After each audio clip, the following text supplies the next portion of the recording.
It looks like it's going to be a great show. I'm really excited to see it. Yeah, it's pretty outrageous, right? Yeah.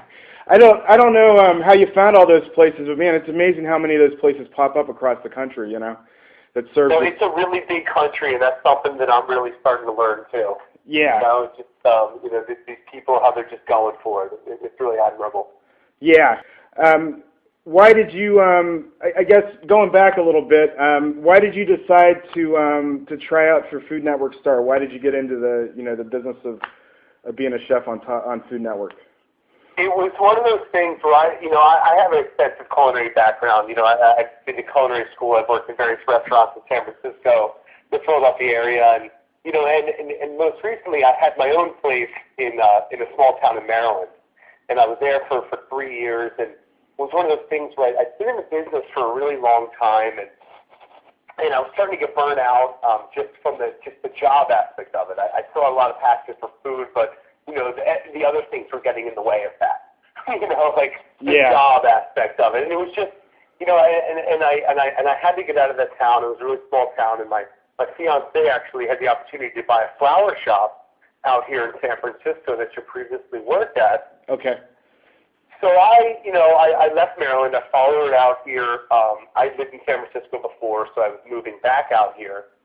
Bought a $700 van, did the road trip of a lifetime with my best friend, across the country. Nice. And when I got here, I was like, well, what am I going to do? I really don't want to jump right into a restaurant again. I don't know if I want to start catering. I've really been interested in, entertainment pretty much my entire life. And my fiance, I was sitting on the couch, she goes, Tom. She's like, you're going to go to the audition next to Nerve Star. Yeah. It's at the W Hotel in this Sunday or whatever. Like, only if you go with me, because, we got to wait there a long time. She's like, absolutely. Oh, great. So it was kind of just on a whim that, she told me about this audition, and she pretty much said, told me that I was going to go. And, we went down there, we hung out, and kind of the rest is history. Yeah, I mean, honestly, Tom, you give average guys like me hope that there's a possibility of aspiring to that, as time goes on. It's amazing that, you went from, moving like that, trying to kind of decide what you want to do, and all of a sudden you're on Next Food Network Star and competing for the opportunity of a lifetime. That's great.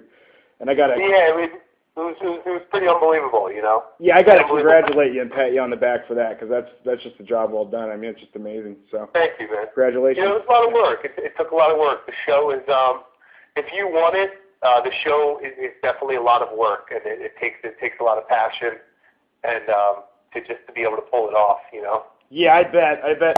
So moving on from there, why did you decide to host Outrageous Food? How'd that come about, and what got you interested? Well, as you know, over the past couple, seasons, the show, The Next Food Network Star, has been a place where, Food Network has found a lot of other talent. Not just the winner. I mean, there's definitely the winner, but they've also found, the likes of Gertler, Kelsey Nixon's got a show coming out on the Cooking Channel. Sure. Jeffrey Stodd's got a show coming out on the Cooking Channel soon. So, it's just one of those things where, as, time went on and they saw the person that I was, my culinary point of view, I think that they thought it would absolutely fit perfectly, with the whole theme of outrageous food. Yeah, makes sense. The people that are just doing this stuff that's completely outrageous. These people just have these ideas, and they have no fear, and they just go for it. They execute it, and and it works out for them. Oh, that's great. Okay. So did you get to try every bit of the food that you encountered on the show? Did I get to try it? Yeah. Did you get to taste all of it? I mean, everything that you.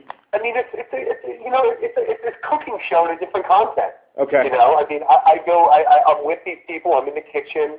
I'm making the food with them. They're teaching me how to make the food, and so actually naturally with that comes eating it. Oh, so great. yes, I've definitely tasted everything that I've made, and every bit of the outrageous food that's out there. I've tasted it. Yeah, that hot sauce looked pretty wicked on the short clip of video I got. You know the guy were frying it up with. It was really good though. Oh, was it? Good. And then the heat hit you, and you're like, all right, this is pretty ridiculous. Yeah, I bet. Yeah, if you had to wear a mask just to kind of stew it up there, I bet it was. Yeah, that was fun cooking outside in those masks. It was pretty crazy. It was pretty outrageous. Yeah. So what was Go ahead. I'm sorry. The other thing about everything that all the outrageous food that we're doing on the show, it's all really good.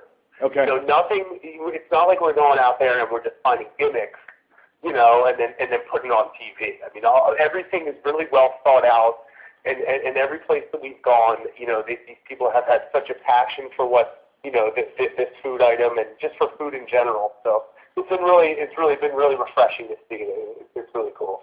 Yeah, that's cool, and that's a great concept. I like the fact that you didn't just go eat the food; you actually made it with them. And learn from them how to make it. And that's the point of the show. Is just interacting with with the restaurant owner or whoever's idea it is, and interacting with the customers, and having some education to it as well. Like making food is a very, very big part of the show. I mean, we're on the Food Network. Sure. There's got to be there's got to be cooking and eating and interacting. So it's a very big part of the show. So as far as outrageous food goes, do you create any kind of outrageous food at home when you cook at home, or do you kind of stick to the basics? Some outrageously good food. Yeah. Well, I see that. I have your video. I haven't been able to find a lot of your recent videos, but as I see them, I'll get them up on my blog. But the tuna salad you made looks great. I love all the ingredients and the flavor that you throw in it. It's stuff like that. I'm hoping to do more videos like that, just kind of fun stuff. But as far as what I've seen in the show and in the restaurant, I'm fairly limited in my kitchen. Okay. To pull off some of the stuff that I've seen been pulled off. Yeah. But I try to have a lot of fun in my kitchen. As you know, from Next Food Network started, just always been my philosophy as far as cooking goes. You're not making a 6-foot burrito got an at idea, home. go for it. Yeah, it's a great idea. It is. It's great. You're right. Yeah, I just say you're not making a 6-foot burrito at home. Then you're just kind of cooking for you and Rachel and exactly. Be more realistic. Yeah. So when you cook for your wife, what's her favorite recipe of yours? She loves my meatloaf. She absolutely loves when I do chicken cutlets with some rice. She likes to eat very, very simply, and I like to try out different stuff on her and, experiment with different foods. But, she's kind of the kind of girl that if she could eat pasta every night, she probably would. There you go. There you go. Yeah. That's great. And it probably works out well. You cook, she eats, and it all works out great. That's kind of the way it is here, too. So, yeah. It's just kind of off-the-wall question. If you could be any cartoon character for a day, who would you be and what would you do? Mm-hmm. This sounds kind of funny, but I've always loved Mighty Mouse. Oh, nice. Like when I was a kid, for some reason, it was my favorite cartoon, and I've always watched Mighty Mouse. And I always thought it'd be so cool to be like that strong and be that little. Yeah. Yeah. Like I could just go up to like a corner of a car and just like pick it up and just start slamming it on the ground for fun. Sure. I don't know. I think I'd go around as Mighty Mouse and just try to pick up some outrageously big stuff. Nice. Just for fun, Yeah. That's cool. Pick up the sides of apartment buildings and stuff, Yeah, I'd probably join you. I'd be underdog. Havoc. Yeah. I'd probably be underdog, so I'd join you. We just float around all day. That'd be fun. There you go.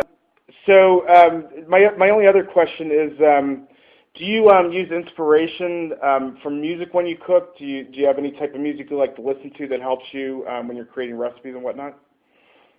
Not really. I do love to listen to music while I'm in the kitchen, though. Okay. But I wouldn't say that I've listened to music and it's inspired me to make a dish or to create something new. But it definitely helps to get you in the mood.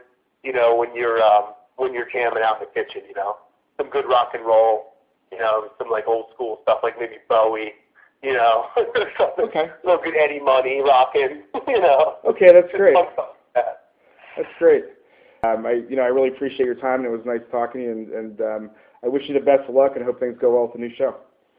I appreciate it, man. Good luck to you. Okay, thanks a lot, Tom. Have a nice day.